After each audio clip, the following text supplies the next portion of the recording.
glass. I'm hoping it's not too busy. I'm hoping my headphones are pretty decent. Let me just have a look, move around. Let's wait for Angie to get on. Let me just tell everyone that it's live. I am a little bit early to be fair. There she is. 1 second, Angie, my love. Let me just say, and it's live. It's live. Right. Let me invite you to be co-host.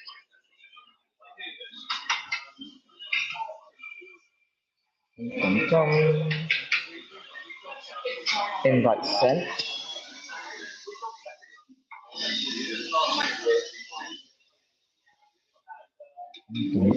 Hello.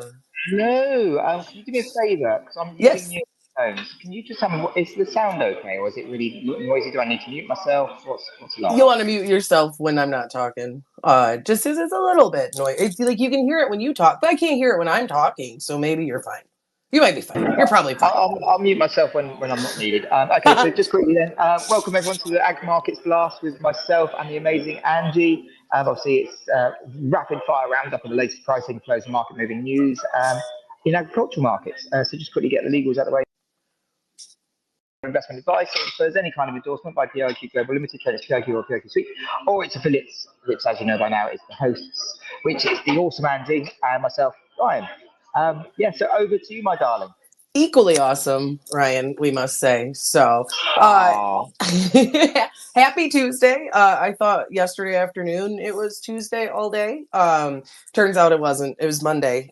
Tuesday Junior, we could call it if it's easier for those of you who recognize, Mondays. But anyway, happy Tuesday. Everything that we were excited about yesterday, we've basically kind of backtracked on today. So that's cool. But I think, for the most part, kind of starting out on what we're looking at, it's always going to be about South American weather this time of year. It's January 7th. That's really going to be our biggest focus right now more than anything. And so what we're seeing is a little bit of a backing away from, some of the really, really dire concern that we were seeing yesterday, though, really yesterday's forecast wasn't one that you'd look at and be like, oh my gosh, the crop is toast. It just is one of those where it's drier, a little bit warmer, and some of those things. And so kind of what we're seeing right now from the looks of it is a bit more in the way of rain chances across Buenos Aires and a few other places in Argentina here over the next couple of weeks, late in the 8 to 10 or 10 to 14-day forecast is what it looks like, but it's still there.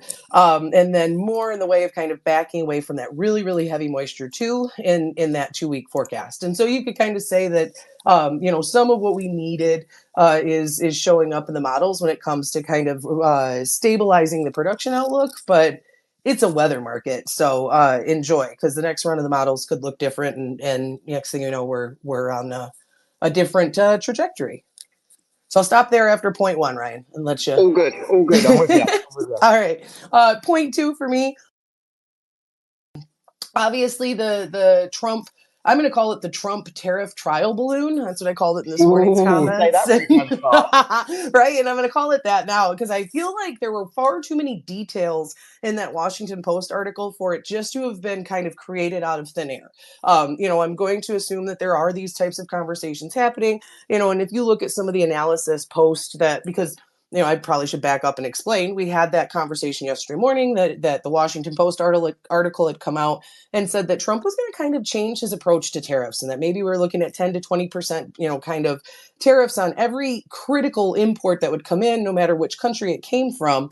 With it being critical metals, defense stuff, medical supplies, and energy supplies, some of those other things. And about 3 hours later, right when we were on the call yesterday morning, he came out and said that's not true. But we did see some analysis post him saying that's not true, that we're kind of like, wait a minute, you know what I mean? Like I said before, like this didn't come out of thin air. There has to be some of these conversations. And I think more and more folks are kind of recognizing that this version of Trump, in my opinion, and I think I'm seeing like I said, the sentiment shift a little bit too when it comes to other analysts and market watchers out there.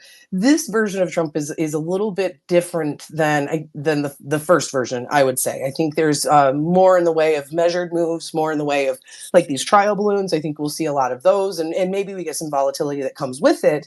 But I think he saw yesterday, and I don't know what exactly he would be looking for. But I think he did see yesterday that, some of the trader sentiment towards that idea isn't terrible. But, how does that work as we work our way to day one? But I'd say at this point, I think you can pretty much feel comfortable that we're not going to see this 60%. Like some people are saying that he's going to put a 60% tariff on all Chinese goods day one.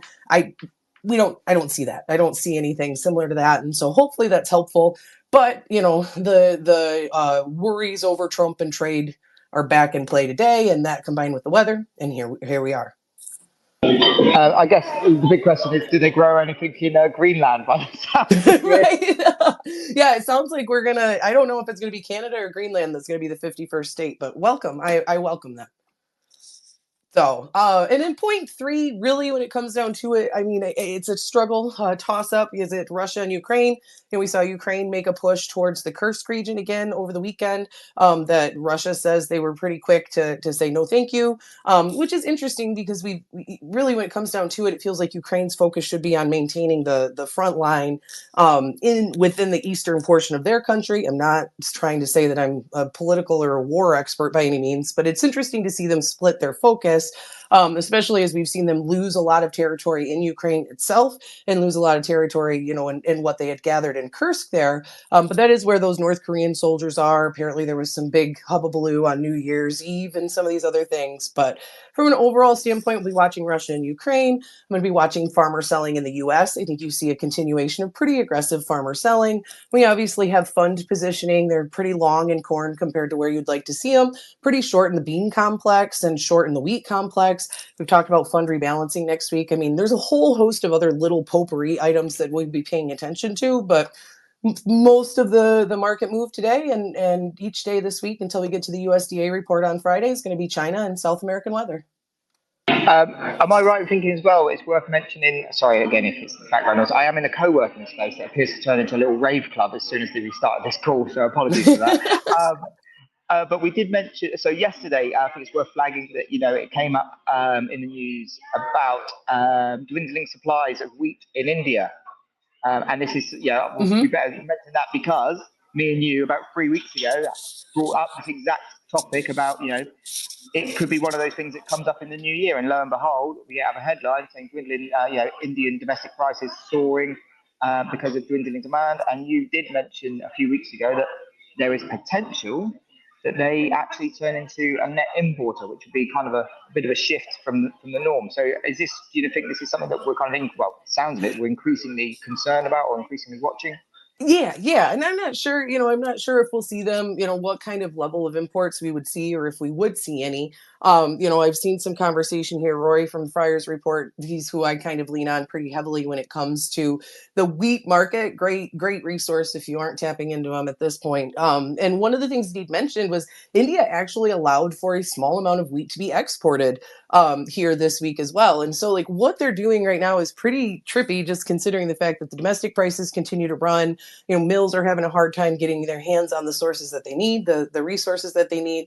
The government's kind of limited what each person can have on hand. You've seen them sell some reserves into the market structure. It's not helping cool things down, and they're still refusing to kind of look at the fact that we could use imports.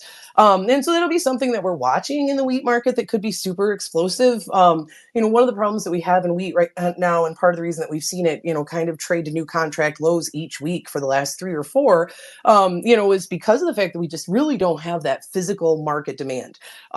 Turkey is not importing wheat. We've got India backing off. Egypt is super uncertain because they've just switched from GASC to this other group and they're working with Russia behind the scenes and no one knows what Russia's going to have.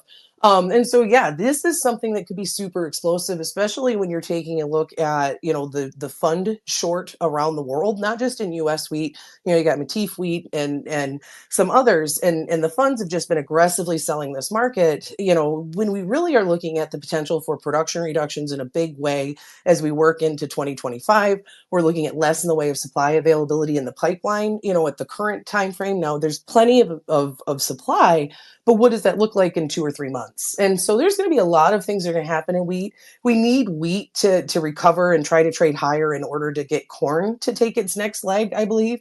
And so that's going to be something I'm watching. If Turkey, India, or Egypt kind of come out and look like they're going to be more in the way of aggressive when it comes to purchasing, that'll be interesting. But we're also going to see some pretty tight supplies as we move forward that could have a market moving effect too. But unfortunately, in wheat and just about everything else, time is the only thing that answers our questions. And that's why you got to keep tuning back into us and listening to Angie tell you what's going on. That's what a segue that was. Look at that. It's almost like we're professionals. Almost, very close. Well, Angie, thank you so much for that.